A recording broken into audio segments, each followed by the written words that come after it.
नहीं तो आप बीजेपी से लड़ रहे हैं या सपा से लड़ रहे हैं? आपका सीधा तौर पे हमला जो है समाजवादी पार्टी पे ज्यादा है। बिल्कुल। तो आधा आधा अगर वोट बढ़ गया तो फिर तीसरा नंबर फिर बीजेपी जीत जाएगी। चुनाव लड़ने के बाद में क्या समाजवादी पार्टी में फिर से आएंगे दोबारा से? नहीं, क्यों आएंगे? देखिए, आंवला में तो सब कमी ही कमी है। देखिए, ऐसा है, ये भारतीय जनता पार्टी है और यहाँ वोट डालो राज करो की नीति है। मैं तो एक सीट पे लड़ रहा हूँ, कोई पूरे प्रदेश में थोड़ी लड़ रहा हूँ। जिस दिन पूरे प्रदेश में लड़ूंगा तो ये अपनी पार्टी बना लूंगा, तो उनकी इस बातों का भी जवाब दूंगा कि समाजवादी पार्टी ने आपको चेयरमैन बनाया तो, और समाजवादी पार्टी को आपने धोखा दी तो छोटीलाल गंगवार का टिकट कट गया और आपका टिकट नहीं कटा। आपके टिकट के लिए जो है वो झूठ बोलते हैं, हो गया। वो झूठ बोलते हैं। लेकिन वो तो कह रहे हैं कि मैं राजनीति छोड़ दूंगा अगर मैंने कुछ किया है तो। उनकी आईडी चलाओ ना, वो झूठ बोल रहे हैं। तो कह रहे हैं जांच कराओ। वो तो ये भी कह रहे हैं कि हम विपक्ष में बैठे हैं, हम इतना बड़ा कांड कैसे कर सकते हैं? क्यों, मेरी सरकार है क्या? सरकार तो उनकी भी नहीं है। साथियों नमस्कार, मैं वीरेंद्र और आप देख रहे हैं हमारा यूट्यूब मंच बोलो साथी। लोकसभा का चुनाव चल रहा है और उसी को देखते हुए हम आज आंवला लोकसभा में मौजूद हैं। यहाँ पर बसपा प्रत्याशी सैयद आबिद अली जी हैं, उनसे बात करेंगे और जानेंगे कि वो किन किन मुद्दों पे चुनाव लड़ रहे हैं, क्या क्या लोगों की समस्याओं का सामना करना पड़ रहा है, तमाम राजनीतिक घटनाएं घट रही हैं। उन सभी मुद्दों को लेकर के स्पष्ट तौर पर उनसे बात करेंगे कि क्या समीकरण है आपके चुनाव के। सर, आपका बहुत बहुत स्वागत है हमारे चैनल में। धन्यवाद। सबसे पहली बात कि आपको आंवला लोकसभा से प्रत्याशी बनाया गया है। मैं दर्शकों के लिए एक बात और बता देना चाहता हूं। आबिद अली जी समाजवादी पार्टी से चेयरमैन मौजूदा वर्तमान में हैं और इस समय बहुजन समाज पार्टी से वो लोकसभा का चुनाव लड़ रहे हैं, तो सपा से कोई लेना देना उनको नहीं है। सबसे पहली बात है कि आप बहन जी के पास गए और उन्होंने आपको टिकट दिया, तो किस चीज को देख करके आपको टिकट मिला? ऐसा देखिए, यहाँ पर जातिगत आंकड़े हैं। समाजवादी पार्टी और बीएसपी ने जी पिछले 20 सालों में मौर्य कैंडिडेट लड़ा है, ठाकुर समाज के साथी भी लड़ा है, वैश्य समाज भी लड़ा है, लेकिन आज तक इन दोनों पार्टियों को सफलता नहीं मिल सकी। कश्यप भी लड़ाए थे जी। तो हमारी बहुजन समाज पार्टी की जो राष्ट्रीय अध्यक्षा हैं बहन कुंवारी मायावती जी, उन्होंने बताया कि 2019 में ही हम चाहते थे कि आंवला पर आबादी को देखते हुए, मुस्लिम आबादी देखते हुए कोई मुस्लिम कैंडिडेट उतारा जाए जी।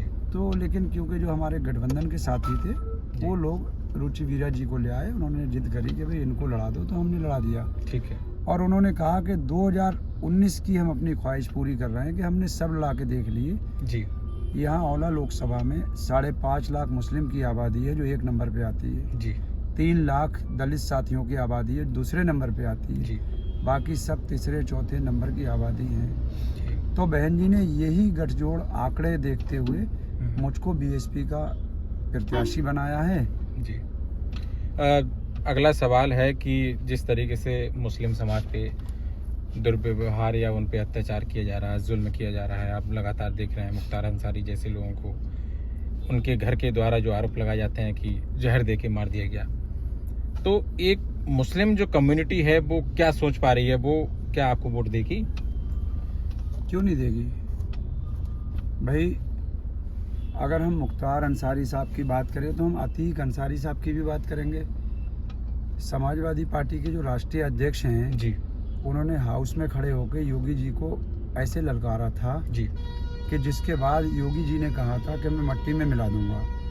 तो हमारा वो एक्शन लिया उन्होंने हमारा आधा मुस्लिम समाज ये मानता है कि ना ही अखिलेश यादव जी इस भाषा में योगी जी को चुनौती देते और ना ही उनकी इस अंदाज में इनकाउंटर या हत्या या सजाएं होती। तो इसमें 50% रोल राष्ट्रीय अध्यक्ष अखिलेश यादव जी का भी है, ऐसा मेरे 50% मुस्लिम समाज का मानना है। जी, मुस्लिम समाज है वो तो कह रहा है कि हमारे जो है हमारे समाज की बात है, हमारे धर्म की बात है, हमारे धर्म को जो है इंडिया गठबंधन देख रहा है। तो क्यों वो मतलब जो है इंडिया गठबंधन की तरफ जा रहा है, या फिर आप उसको किस तरीके से साध पा रहे हैं कि नहीं? क्यों देख रहा है?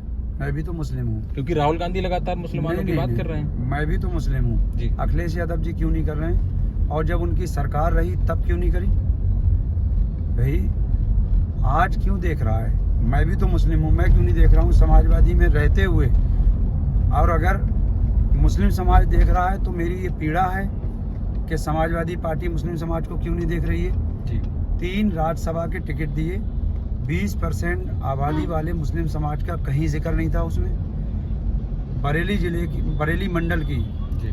5 लोकसभा हैं, 5 लोकसभा में 20 लाख से अधिक मुस्लिम समाज का मतदाता है। जी। तो क्या 20 लाख वोटर को एक भी कैंडिडेट नहीं देगी समाजवादी नहीं, पार्टी? तो उन्होंने दिया तो है बरेली से सटे, जैसे रामपुर है, अमरोहा है। नहीं वो तमाम मंडल की, सीट्स। मंडल की बात कर रहा हूँ। सर वो तो कहते हैं, विपक्ष पूरा आरोप लगा रहा है कि मतलब मायावती जी लगातार जो है ऐसे टिकट बांट रही हैं कि वो कहीं ना कहीं बीजेपी को फायदा पहुंचा रही है। इस पे आप क्या कहेंगे? 2019 में जब समाजवादी पार्टी और अखिलेश यादव जी ने गठबंधन किया था तो किसी मुसलमान ने तो गठबंधन नहीं किया था। अगर ये बीजेपी को फायदा पहुंचा रही हैं तो अखिलेश यादव जी राष्ट्रीय अध्यक्ष जी से हम सवाल पूछते हैं कि ऐसी पार्टी से आपने गठबंधन क्यों किया? जी। सच ये है, देखिए, कि अगर अखिलेश यादव जी करें तो वो गठबंधन है, और अगर मेरे जैसे किसी मुसलमान को टिकट मिल जाए तो वो बी पार्टी है। ये समाजवादी पार्टी की दोहरी चाल है, 2 चेहरे हैं। उन्होंने गठबंधन करा था, बी पार्टी से गठबंधन क्यों करा?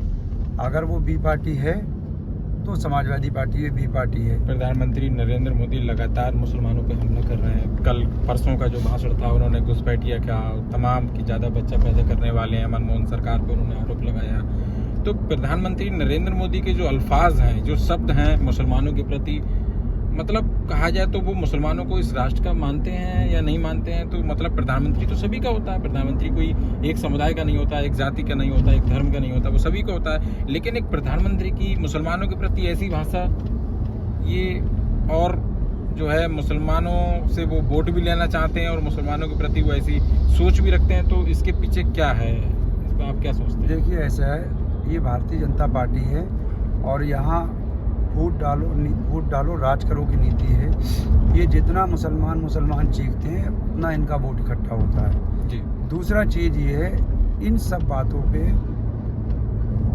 समाजवादी पार्टी को एक्शन लेना चाहिए। 20% वोट वो लेती है। बिल्कुल। मैं तो एक सीट पे लड़ रहा हूँ, कोई पूरे प्रदेश में थोड़ी लड़ रहा हूँ। जिस दिन पूरे प्रदेश में लड़ूंगा तो ये अपनी पार्टी बना लूंगा तो उनकी इस बातों का भी जवाब दूंगा। एक चीज मैं आपको बता देता हूँ, जी। जब 3 तलाक कानून मुसलमानों के खिलाफ आया था, बिल्कुल, तो समाजवादी पार्टी के सांसदों ने उसका विरोध नहीं करा था, बल्कि हाउस से बहिष्कार किया था। हाउस का बहिष्कार करके चले आए थे। तो मेरा मानना है कि हाउस छोड़ के नहीं जाना आने से बेहतर तो ये है उसका विरोध करते या फेवर करते। कम से कम जनता के सामने तुम्हारा मैसेज तो जाता। प्रधानमंत्री जी जो बोलते हैं तो अखिलेश यादव जी उसका सामना कहाँ करते हैं? बिल्कुल। भाई अपने सांसदों से कहते कि इनके इस बिल का बहिष्कार करो, लेकिन बिल का बहिष्कार नहीं करा, हाउस का बहिष्कार करा था। तो ये दोहरी चाल है, एक तरह से समर्थन देना ही हुआ। अवला में आप कैसा ऐसा विकास चाहते हैं? शिक्षा की कमी है, स्वास्थ्य की कमी है, लगातार आप रात के 1 बजे कोई भी अगर बीमार हो जाता है तो किसी हॉस्पिटल की उसको सुविधा मुहैया नहीं हो पाती है। तो आप अगर जीतते हैं तो जो है क्या विकास कार्य करेंगे? देखिए आंवला में तो सब कमी ही कमी है। टूटी सड़कें, बदहाल शिक्षा, युवा बेरोजगार, किसान आत्महत्या कर रहा है। सांडों को रखाते यहाँ के जो सांसद हैं 10 साल के, उन्होंने कोई काम नहीं किया है। हाँ, आंवला लोकसभा की जनता अगर मुझ पर विश्वास करती है तो मैं आपसे वायदा करता हूँ कि शिक्षा, सुरक्षा और सम्मान, इनके साथ साथ लोकसभा के प्रत्येक विधानसभा में ऐसे उद्योग भी लगवाए जाएंगे कि जिससे युवाओं को रोजगार मिले, और शिक्षा के सरकारी स्तर से ऐसे संस्थान बनाए जाएंगे कि जिससे आम नागरिक को कम खर्चे पर अच्छी शिक्षा उपलब्ध हो सके। जैसा कि लोगों के द्वारा पता लगता है, लोग कह भी रहे हैं कि समाजवादी पार्टी ने आपको चेयरमैन बनाया, तो और समाजवादी पार्टी को आपने धोखा दे दिया, ऐसा लोगों का कहना है। तो उनके लिए आप क्या कहेंगे, उन लोगों के लिए क्या कहेंगे आप? ऐसा है, उन लोगों के लिए मैं ये कहना चाहता हूँ, बीएसपी ने जी समाजवादी पार्टी के जो प्रत्याशी हैं नीरज मौर्य जी, उनको 2 बार एमएलए बनाया। जी बीएसपी ने, नीरज मौर्य जी ने बीएसपी को धोखा दे दिया। जिन बरेली और बदायूं के नेताओं ने 5 साल समाजवादी के लिए संघर्ष करा, जेल भरो आंदोलन करा, धरने प्रदर्शन किए, समाजवादी पार्टी ने उनके साथ धोखा करा। उनको टिकट ना देकर कुछ ना कुछ गोलमाल कर ऊपर से प्रत्याशी उनके ऊपर थोप दिया। तो नीरज मौर्य जी ने बीएसपी के साथ धोखा दिया है, जिसने 2 बार एमएलए बनाया। मेरी कहाँ चेयरमैनी की बात करते हो? समाजवादी पार्टी ने बरेली जिले और बदायूं जिले के नेताओं के साथ धोखा करा है, जिन्होंने 5 साल संघर्ष करा था। इस आन में कि आने वाले लोकसभा में कहीं ना कहीं उनको मौका मिलेगा, जगह दी जाएगी। तो समाजवादी पार्टी भी तो धोखेबाज है और नीरज मौर्य जी भी धोखेबाज हैं। मैं तो सबसे नीचे पाए का चेयरमैन हूँ। वो तो ये भी आरोप लगा रहा है, मैं लगातार देख रहा था कि बरेली से लोकसभा सांसद प्रत्याशी बीएसपी से छोटेलाल गंगवार का टिकट कट गया और आपका टिकट नहीं कटा। आपके टिकट के लिए जो है वो झूठ बोलते हैं, हो गया। वो झूठ बोलते हैं। दरअसल उन्होंने 420 करी है मेरे ऊपर, मेरे साथ जी, जिसकी वजह से उनके ऊपर आज 420 का मुकदमा भी दर्ज हो गया। और ये भारत में इस चुनाव में 2024 के चुनाव में पहली बार हुआ है। उनके बहुत करीबी थे सतवीर जी। उनकी फेसबुक आईडी पे जाकर नीरज मौर्य कुशवाहा की फेसबुक आईडी देख लो इस नाम से, उस पर बहुत सारे फोटो पड़े होंगे। मतलब आप कह रहे हैं कि वो उनका सहयोगी था? मैं नहीं कह रहा हूँ, नीरज मौर्य कुशवाहा की आईडी कह रही है। अच्छा। नीरज मौर्य कुशवाहा के नाम से एक फेसबुक आईडी है, उसको आप चलाइए। उसको जब चलाएंगे उसमें नीरज मौर्य जी की तरफ से पोस्ट पड़ी है कि जनसंपर्क करते हुए हमारे करीबी सहयोगी सतवीर सिंह और इंद्रपाल सिंह। सतवीर वो हैं जिन्होंने फर्जी सिंबल बनाया मुझको विड्रॉ कराकर नीरज मौर्य जी को फ़ायदा पहुंचाने के लिए। डॉक्टर नरेंद्र वो हैं जिनकी गाड़ी उस फर्जी फाइल के साथ पकड़ी गई और कोतवाली में सीज खड़ी है। तो मैं नीरज मौर्य जी से पूछना चाहता हूँ कि मेरा पर्चा खारिज कराने के लिए फर्जी सिंबल बनवाते हो, बहन कुंवारी मायावती जी के फर्जी लेटर लिखवाते हो और अपनी ही फेसबुक पर अपना सहयोगी बताते हो। बिल्कुल। तो जब वो तुम्हारा सहयोगी है, मेरा पर्चा खारिज होता तो फायदा वो तुम्हें ही तो मिलता।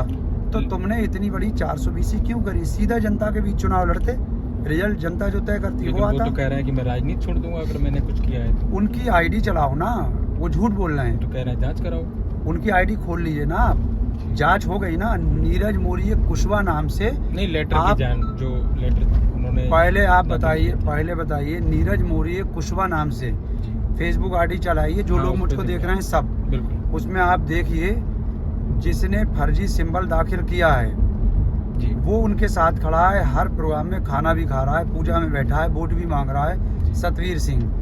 तो और वो लिख रहे हैं वो ये मेरे सहयोगी हैं। तो उनके सहयोगी ने ही फर्जी लेटर क्यों बनाया, फर्जी सिंबल क्यों बनाया? जलालाबाद का ही वो व्यक्ति क्यों है? जलालाबाद की वो गाड़ी क्यों है जो कोतवाली में सीज हुई? जलालाबाद के ही डॉक्टर नरेंद्र क्यों हैं जिनके नाम वो गाड़ी है? जी। सारे तार मिले हुए हैं। तो फिर आगे की कार्रवाई क्या है? हम कप्तान साहब से मिलकर इसमें निष्पक्ष जांच करने की मांग करेंगे और बल्कि हम ये भी लिख के देंगे कि नीरज मौर्य जो सपा के प्रत्याशी हैं इनकी कॉल सीडीआर निकाली जाए और जो डॉक्टर नरेंद्र हैं जिनकी गाड़ी सीज हुई है उनकी कॉल सीडीआर निकाली जाए और जो सतवीर सिंह है जिसके ऊपर मुकदमा लिखा गया है फर्जी दस्तावेज तैयार करने का, उनकी कॉल डिटेल सीडीआर निकाली जाए। उनकी फेसबुक से भी सबूत लिए जाएं और उस गाड़ी के ड्राइवर ने जो वीडियो बनाई है और लिखकर कोतवाली में दिया है कि मैं नीरज मौर्य जी का ड्राइवर हूं जो मैं सतवीर सिंह को और उसके प्रस्तावक को और उस फाइल को लेने गया था। इन सब चीज़ों को इस जांच में शामिल कराएंगे और जांच तो ये भी कह रहे हैं कि हम विपक्ष में बैठे हैं, हम इतना बड़ा कांड कैसे कर सकते हैं? क्यों मेरी सरकार है क्या? सरकार अरे उनकी भी नहीं है। मैं बोल रहा हूँ सतवीर सिंह किसका आदमी है?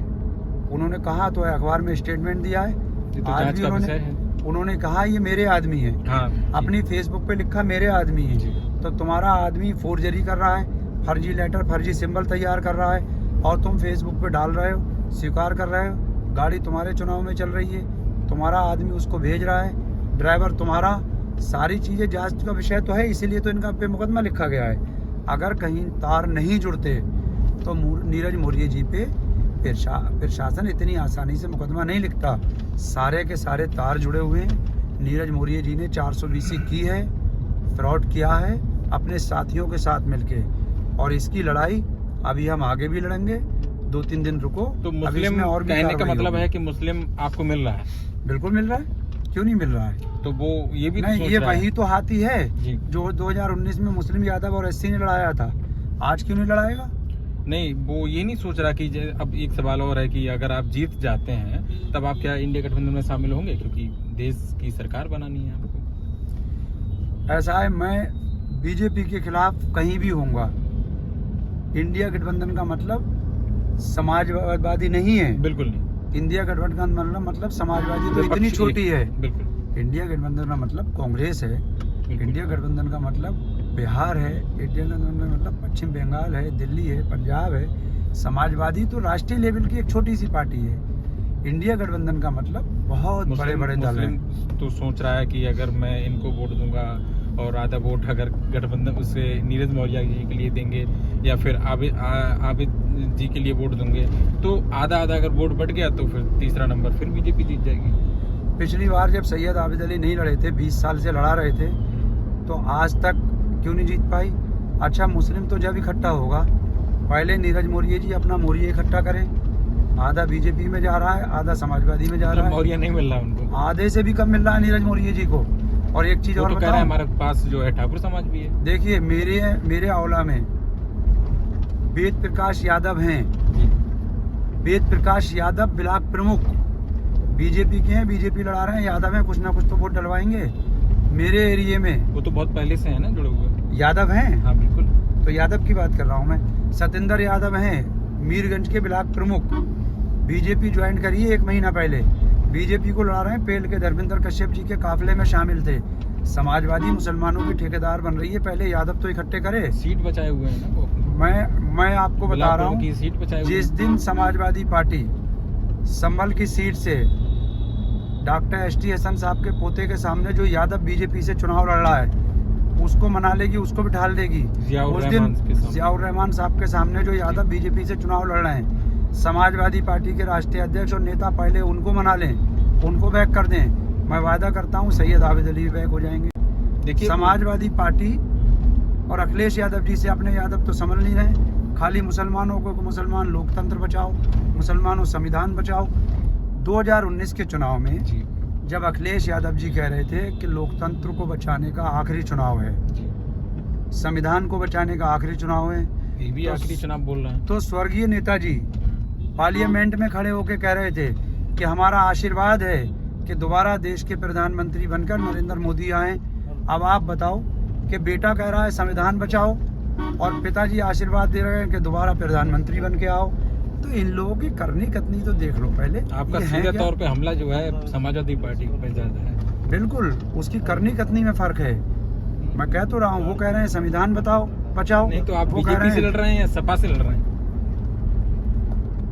लड़ाई देखिए किससे है? बीजेपी के लिए तो हमने इतनी लड़ाई लड़ ली कि 5 साल के अंदर कोई लड़ ही नहीं पाएगा। तो कहने का मतलब यह है कि अगर आप चुनाव जीतते हैं तो औला में विकास कराएंगे। जिस तरह से चेयरमैन रहते हुए औला नगर पालिका को दातागंज और विकसित किया शेखपुर है। में जा रहे हैं आप, बिल्कुल, आज हम फरीदपुर में कैसा घूमे थे। माहौल है वहाँ पर? नहीं, बढ़िया माहौल, मुस्लिम वोट दे रहा है? बिल्कुल पेल के दे रहा है। और कौन कौन सी जातियाँ मिल रही हैं? एससी मिल रहा है, ठाकुर घूम रहे हैं हमारे साथ, यादव घूम रहे हैं हमारे साथ, मौर्य घूम रहे हैं हमारे साथ, वैश्य समाज है हमारे साथ, प्रजापति हैं। इस धरती की जो जितनी भी जातियाँ बिरादरी हैं जी। उन सबका मुझको सहयोग है। ये अलग बात है कि किसी का 10,000 है जी। और किसी का 2,000 है। सारी जातियों का वोट कहीं ना कहीं मुझको मिल रहा है। और जब ये रिजल्ट आए, वोट खिले, अगर खुदा ना खास्ते मैं थोड़े बहुत वोटों से हारा तो जो लोग आज मेरा विरोध कर रहे हैं, मुझको नहीं लड़ा रहे हैं, उनको अफसोस होगा कि काश हम आबिद अली को लड़ा देते तो कम से कम हमारा अपना गड्ढा तो पड़ जाता। तो समाज इसके चुनाव लड़ने के बाद में क्या समाजवादी पार्टी में फिर से आएंगे दोबारा से? नहीं, क्यों आएंगे भाई? समाजवादी पार्टी के साथ जो उसका बेस वोट है वो तो आधा बीजेपी में चला गया। बहुजन समाज पार्टी के पास जितना उसका बेस वोट है लगभग 100% उसके साथ बना हुआ है। और समाजवादी पार्टी के बेस वोट से काफ़ी बढ़ती है। तो मुस्लिम मैं हूँ, जी समाजवादी के बेस वोट से ज़्यादा बीएसपी का बेस वोट है, जी। तो क्या ज़रूरत पड़ी है जाने की। साथियों, हमने बात की सैयद आबिद अली से, जो कि बहुजन समाज पार्टी से प्रत्याशी हैं औला लोकसभा से, और जैसा कि हमने जो कहा और इन्होंने जवाब दिए कि मैं औला के लिए विकास करूंगा। एक और भी इनकी तरफ से आरोप है कि जो सपा के प्रत्याशी हैं उनकी तरफ से मेरे साथ षड्यंत्र किया जा रहा है और उनके जो सहयोगी हैं उनके साथ पर्चा दाखिल किया गया और उसको फर्जी दस्तावेज के साथ, ऐसा इनका आरोप है। तो कहा जा रहा है उसकी कार्रवाई, मुकदमा भी दर्ज हो चुका है। आगे की कार्रवाई, इनका कहना है कि हम आगे भी कार्रवाई करेंगे, चुनाव आयोग तक जाएंगे और जो भी कार्रवाई करने की होगी वो भी करेंगे। तो साथियों, हमारी वीडियो आपको कैसी लगी हो, अन्य लोगों तक शेयर भी करना, लाइक करें, शेयर करें, सब्सक्राइब करें। बहुत बहुत धन्यवाद।